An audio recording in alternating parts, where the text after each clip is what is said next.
An interconnected universe adapted to film before the Avengers made it cool.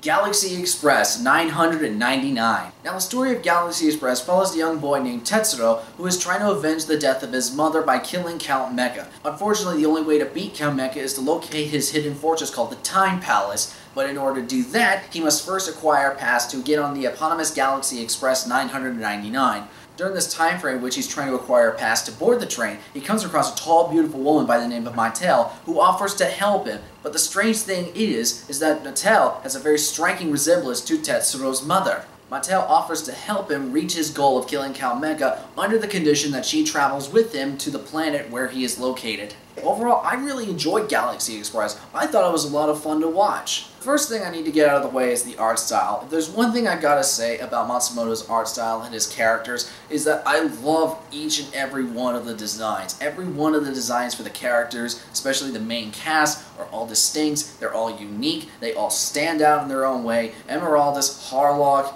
Mattel, Tetsuro all stand out, and it shows a lot of really simplistic designs, a lot of badass designs, and especially in terms of the ships, because the ships themselves are pretty damn sweet. So the character designs are all done well, just as I mentioned, but the art style by itself is also really well done. The portraits and the backgrounds you see for it, all the galaxies, the planets, the moons they have, the sky drops, just the little scenery that you see in this movie, it's all beautifully drawn and beautifully colored, and it just looks great. And it's not just the look of the worlds that make them distinct, but how each world works makes them distinct as well, increasing the memorability of said locations. Another thing I can mention about this movie as a positive is the story. Now, I understand that the concept of a child wanting to avenge the death of their parent or a relative of some kind is not a new concept at all. However, it doesn't matter if it's new. What matters is the execution of said concept. It can be a tried and true concept before, but as long as you can execute it well or in a new interesting way,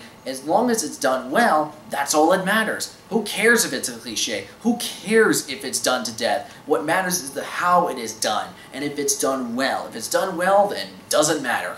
And in the case of Galaxy Express, it is done well. You actually sympathize with Tetsuro's motives. He has this mindset of saying, like, I want to avenge the death of my mother. But in order to do so, he believes in his heart of hearts that he has to become a mechanized body. But as he's going out throughout this journey, he realizes what the severe cost of becoming a mechanized body will do to him if he goes through with this. And it really raises the question of, say, is it all worth it just for the sake of this one act? Other people have gained a mechanized body over time, and you see how that has affected their individual lives, whether it's something that they relish in, take massive pride in, or something that they take severe regret in. And you see degrees of that throughout this movie, and it really makes you question of whether or not having a mechanical body is actually worth it at all, despite the benefit of having immortality. As long as you replace the rusted parts and whatnot, you could essentially live forever. Whereas a human body, you would just have flesh and bone and die. Well, there's the question in itself. Is sacrificing your humanity necessary for revenge? And that's one that's infinitely worth subject of debate. Another positive I can mention about this movie is its music. The theme song for Galaxy Express is a very pleasant, very welcoming, nice theme. And it really just makes it sell like there's this humongous, grandiose universe, and feels like there's this massive sea of stars, as they constantly refer to space in the movie. It just makes it feel like there's a humongous universe out there just waiting to be explored. There feels like so much limitless potential that you can't help but feel good when you hear the songs. And it's not just the music, but the cameos also work really, really well. In terms of saying like, oh, they're just not a glorified appearance of this character who only appears for like 5 or 10 seconds and poop, they're gone. They serve no purpose. No, actually the characters who are cameos are all characters of icons of the Matsumoto universe, and they all serve a purpose in this plot and or relevance to the actual story going on. And they have their own little side stories in there as well, and have their own closure within this movie. So it's not a glorified cameo appearance. Yes, they are not the primary focus of the movie, but they add a nice cherry on top of this really nice sundae of saying, hey, it's really cool that this character's in it, and it makes you more curious about saying, I want to know more about this character. I want to know about how they relate to this universe overall. Now, with that in mind, there are a couple, just Two very, very, very small problems with this movie. But I will admit, if you're a casual viewer, I wouldn't sweat these things too much. Let me go ahead and explain as to what they are. One of these small problems is the animation itself. Now, don't get me wrong, the rest of the animation overall is a very, very well done piece of work, and it still holds up relatively well despite the fact that it was from 1979. So, with that in mind, what's the problem? Is the repetition of the animation frames. Now, I understand that sounds like a very petty thing to get upset about. And trust me, I'm personally not that upset about it. What I'm referring to is the fact that people with a keen observation eye may notice those things and may find it themselves very annoying. So I'm not trying to speak for myself in terms of criticism. This is just something that I can suspect and see why someone might bring it up in terms of a negative of the movie.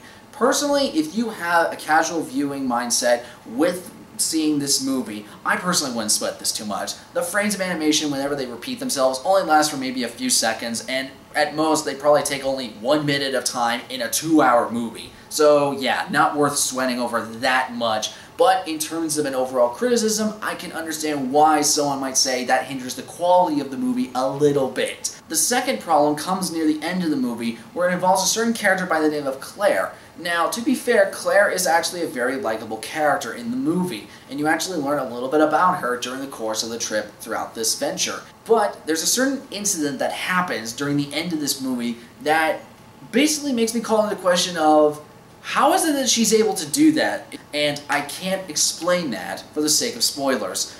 The fact that this movie does not explain itself in certain regards. Now, I understand, Perry, if you're going to really nitpick at that much, then why are you nitpicking at the fact that there's a train floating in space? That's not realistic. So, the fact that there's a woman made of glass walking around, why are you nitpicking at this too?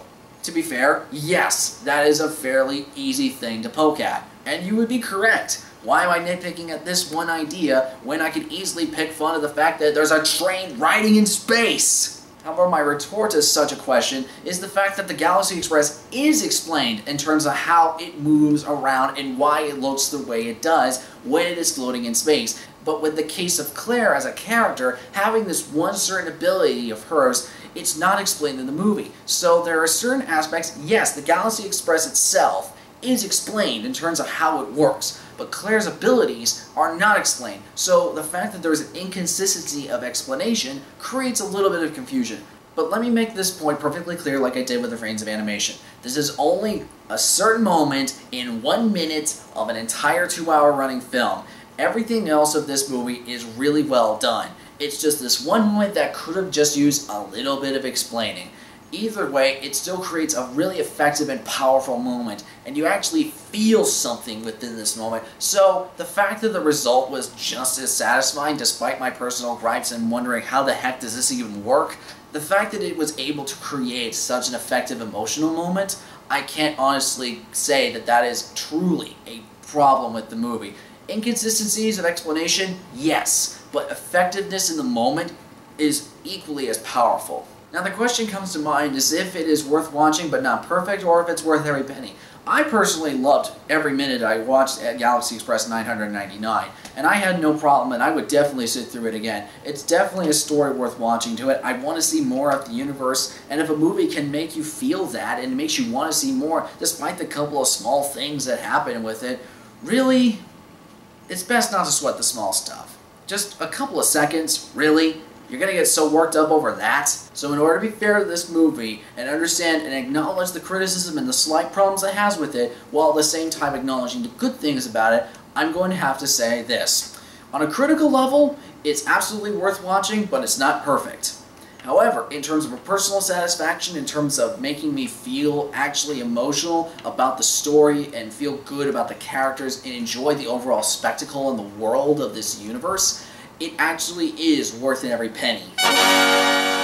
I know some people might call it a cheap cop-out to give it 2 ratings for this thing, but let's be perfectly honest, the movie's still worth seeing anyway, so here's an idea, don't sweat the small stuff, let's just enjoy it for what it is. So there you go folks, that is my review of Galaxy Express 999, I hope you guys enjoyed it, and tell me, if you have seen anything of the Captain Harlock universe, who's your favorite character in that? Mine is obviously Harlock himself, the guy has just one of the coolest designs ever. So until next time, I'm Perry the One-Armed Legend, and I will see you later.